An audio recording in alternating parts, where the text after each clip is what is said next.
Hey guys, happy Sunday everyone. Welcome to my channel. This is Miss Jaydee for another episode of our weekend stock market insights, and hopefully I am back officially and I can do this consistently every single day as what I was doing in the past. So as you noticed, for those people who have been following me, I was gone for I think 3 months. That is because, of course, my work life has been very busy in the past few months. At the same time, I was a bit hooked in Axie. For those people who are also playing Axie Infinity, you can relate much here. So I've been playing after work. I've been playing a lot. So that's the reason why I was a bit out of the circulation for a few months. But I am back. I miss charting. I miss talking about stocks. So I hope, and yeah, this is going to be my New Year's resolution. I have to be back. I'll be doing this every single day, and expect more reviews from me from this point forward. Okay, I miss you all, and of course, I think this is a good way to start because so far as I transition now, the Philippine market is starting to recover. Okay, as you can see, so let's begin. By the way, for those people who have not subscribed yet to my channel, I do review stocks in the Philippine market, US market, sometimes cryptocurrencies. I think um, I'll have more variations in my videos because especially now I'm very active in crypto. So expect some of that to be reviewed here as well. Okay, and so for those people who have not subscribed yet, I hope you give me a chance. Please do subscribe, and I'll share some learnings to all of you guys. Okay, so let's start with the Philippine market. I'd like to first cover the index, so the stock exchange index, PSEI. And the scope of this discussion is just purely technical analysis with some insights, of course, on what's driving them. Okay, now the Philippine market is starting to recover. So, yay! As you can see, I'm using a Bollinger Band, the three lines here. That's a Bollinger Band, and I have RSI, and of course, we base our analysis on the volume and the candlesticks. So, if you're to ask me, we have broken the resistance. A resistance is like a ceiling where each time a price hits that level, there's a rejection and then there's a pullback in the price, like what happened previously here on the 14th of December. Then you have a pullback, but what's good about what happened last Friday is that we officially broke out of that. Look at this last candlestick over here. We have managed to break out of that, and we're now above the MA20 line. So my default settings for my Bollinger Band is just the MA20. So that is already for me a an a breakout of that the downtrend that it was forming in the past few weeks, actually almost a month here, since the week of November 24th. That was your resistance here, and it dropped, and then it recovered, but lower highs. But what's nice here is that when it dropped and it recovered, actually the day before, that was already a good sign. Imagine this, the buying that happened on this day. I mean, there was an increase in the price, it quickly recovered. At the same time, it was paired with volume. So that's really good. There was a continuation that happened. So, amidst the typhoon that was happening back, I'm not, I can't recall accurately. Was it a Thursday? I think it was a Thursday at the height of the typhoon. I hope everyone's recovering in the south right now. That was really a heavy one. So I hope you guys are all safe. Despite that, we managed to end the day green with volume. I think this is the largest, the biggest volume traded, okay, in the Philippine market in the past. I don't know how far my chart can go, since 2020. Okay, so I think that's a good sign. the sentiment of the buying sentiment of the investors, and I would assume a lot of the investors are foreign investors. The sentiment is starting to recover for the Philippine market, so that is good. So that means this is the time whereby our blue chip companies are going to recover. So we'll also discuss that in the next few minutes. Okay. So let me just go ahead and do that now. I'll go ahead and just sort this according to the stocks that have been highly traded. Okay. So I just click all stocks and the trades, and then I go this way. Now, so since I have been away for quite some time, I'm not sure who this is, SPNEC. So there was a massive movement here. This is Solar Philippines. Let's check this out. This is the first day. Is this their oh yeah, I remember this. There was I think I saw news regarding this in the past, but I didn't have any data here. Okay. So let us see if this will continue. There was a good movement on the first day, but really too early to tell. But just be extra careful. Normally, during the IPO day, uh, movements can be very drastic or unpredictable in the next few days. But if there's a momentum, go ahead and ride it. But at this point, I will not say anything yet because I don't have backstory for this stock. Maybe I'll record a separate video. I'll just do more research first before I can make additional insights. But looks like this is their first day. It's an IPO day, and they ended green with at least 1%.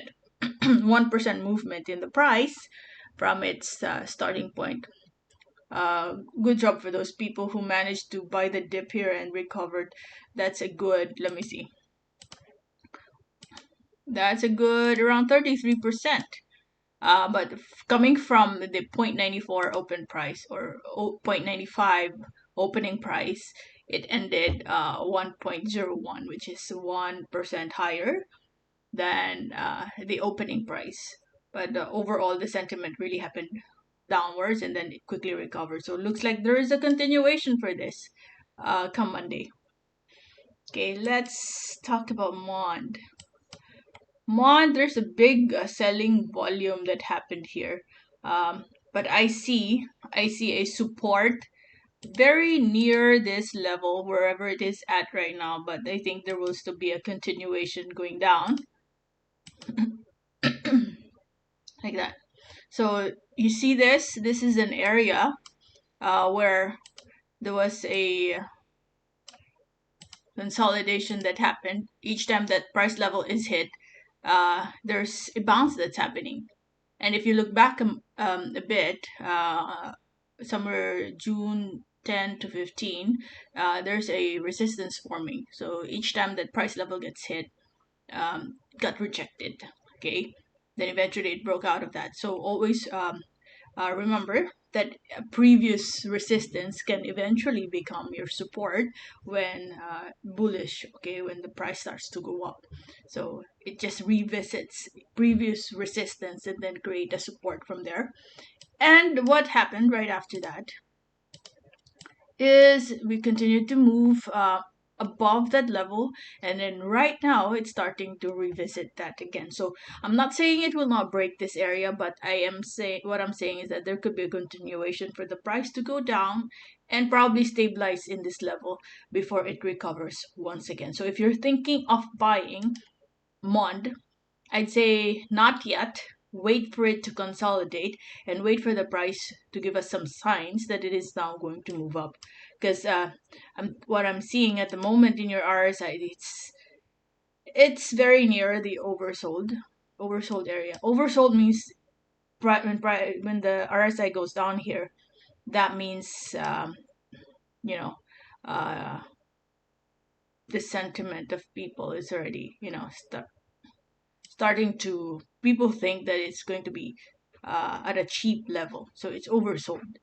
The sellers have already sold their shares, have taken profit, and then when it reaches this area below the 30, well, you can set that up. But for me, I've set it at the 30 level.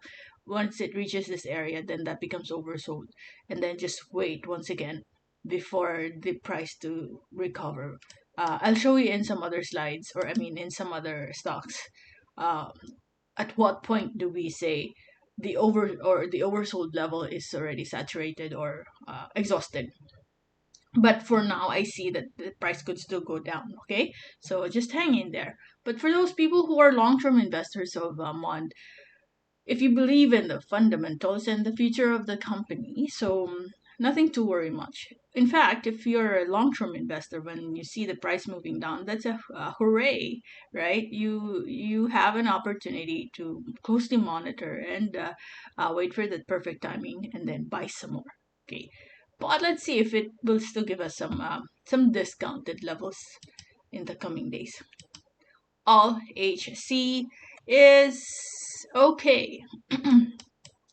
You had a um, price being rejected at this area. Looks like rejection is happening right here. This is now an example of a stock consolidating in the resistance level. So what's interesting here is that once it breaks the 640, 645 area, then that means there will be a continuation to the upside. Okay, so one perfect example here is that let's look at this one. Okay, in the past, this level over here had created a resistance. Then it got broken, right? When this day happened, it broke that. It retested on the 31st of August and then continued to move up. Normally, when it breaks a resistance, it revisits that. Again, I mentioned it earlier. When it breaks it, it goes back to that level to create a support and then continue to move up. Well, it also depends at what area you are in the RSI, because sometimes when you're also at the overbought is the opposite of oversold, and it's up here. So if it's overbought, then that means if it is going to move higher, it could just be a little higher. Now, at this point, there's still volume. Look at this.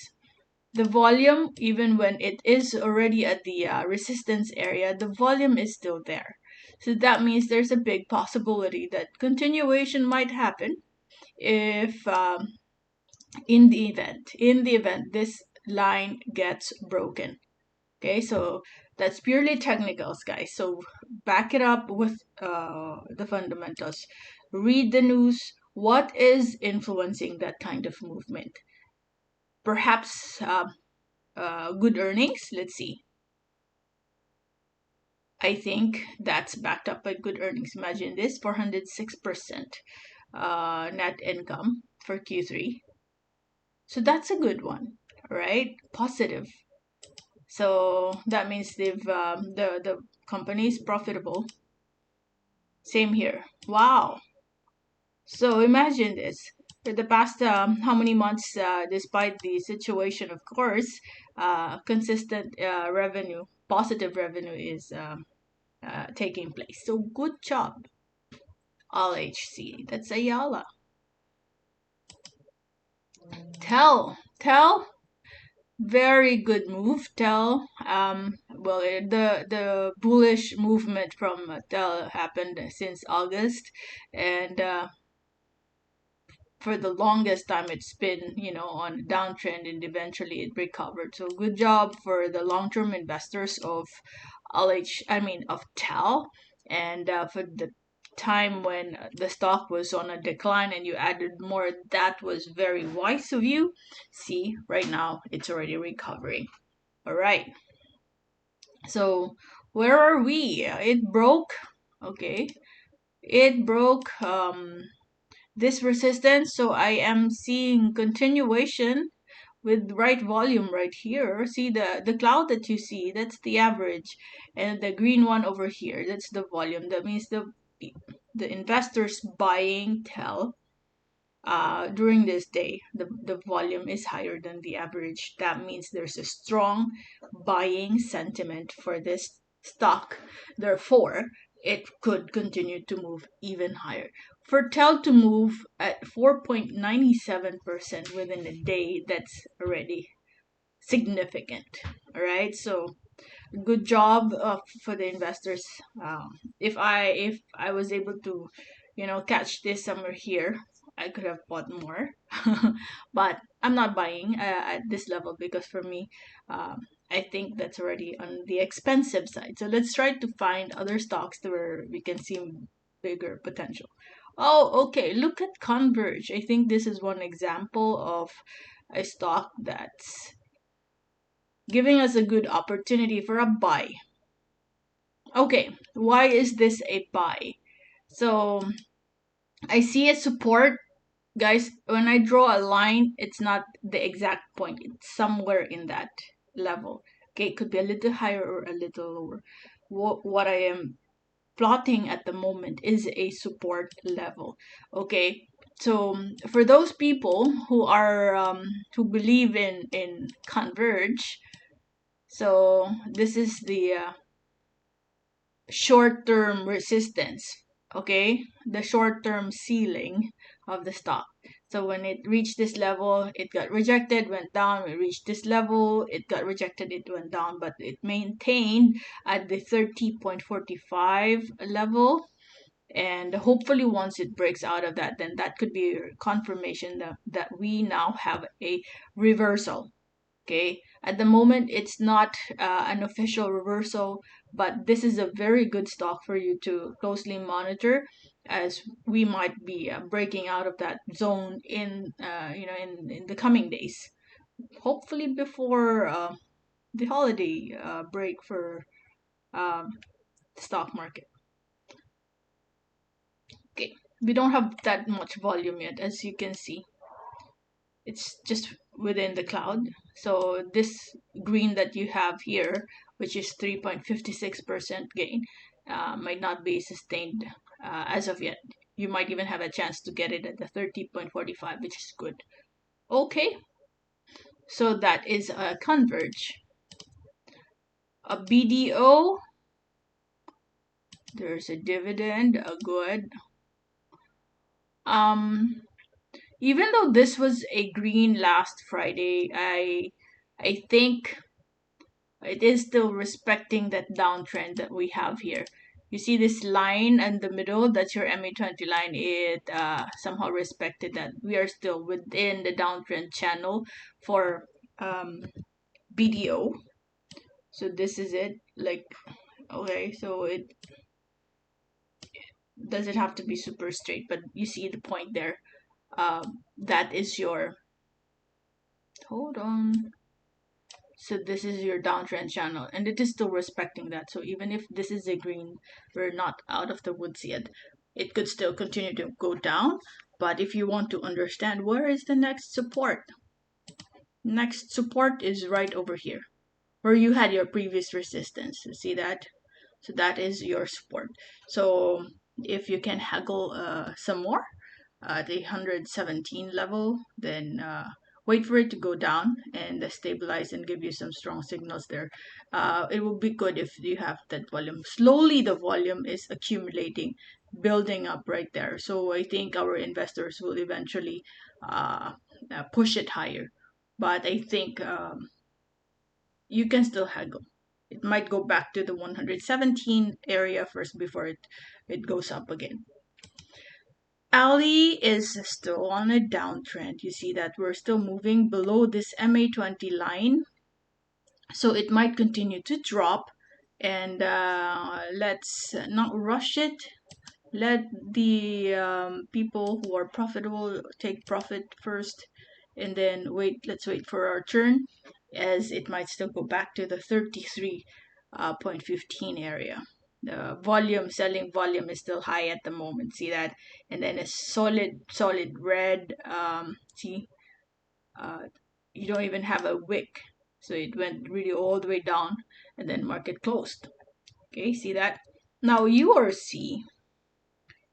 URC could be a different story here. If you go weekly, because it's too noisy for the daily chart. Okay. At the moment, URC is just moving within that range. Where is my box? Okay. This is the area where this stock is moving at the moment. For the past how many? Well, for the entire year, it's just moving sideways. So if you just want to do position trading, or yeah, just position trading, wait for it to drop here and create a support and probably take profit when price increases. Well, that's a good 15 to 16% if you just want to trade the range, do range trading there. Okay, let's check ACEN. ACEN still very unstable, but the company, I love this company. It is currently moving in this direction. The resistance is still being respected in a downward movement, and most likely we will still have some rejection there. There's no volume as well, so I don't think there will be a continuation moving up. Let it drop so that at least we could have a discounted level when we enter ACEN. But look, this one, wow, this was a heavy sell-off that happened here. So let the profitable take profit, yeah, for now. At the moment, I'm seeing this area, maybe a good area to check out is when the price level hits 9.43. Because if you look to the left, this used to be a resistance, this used to be a resistance, so most likely it will just go back there and create a support. And we're also very near the oversold area. We're just halfway though, so that means there's still some room for the price to drop even more. Okay, so last stock for the Philippine market is JFC. JFC managed to reach as high as 259 to 60. I have a long-term position for JFC. I did not take profit here, but it's fine. At least once in a while I get to receive dividends. So not that much either, but a very, very stable company, worth the, for long-term position. So I'm thinking right now, if it is going to it'll continue to drop. It will drop and bounce at the 216 area. Okay, so that's my outlook. Very strong JFC. Oh, see that? On a weekly chart, we've plotted it at exactly where the MA20 line is. So, yeah, I'm thinking it will just stabilize in that level and then continue to, gain some power and momentum first before it continues to move up. This is it. Next resistance is hopefully it'll continue to push and give us a resistance here, continue the movement up to the 325 level. Okay, so that is it, guys. Thanks for watching, and that's the weekend episode of our Philippine market discussion. I'll just continue my study time and check out the foreign market, because I'm also very active in there. I have a lot of positions in the US market. I use eToro for my platform, so I'll record another video just to talk about the stocks in the US market. In the meantime, I hope you guys have gotten some bite-sized learnings for today, and that could also help you in your trades in the coming days, this week. And feel free to drop a comment. I do read them. I only have a few comments, guys, so I sure do read them, and I'll reply to them, and hopefully you can hit the subscribe, and catch you again tomorrow. I am definitely going to record another one tomorrow. Feels good, promise. I feel good doing this once again after a long time. So catch you again in the next video. Bye bye for now.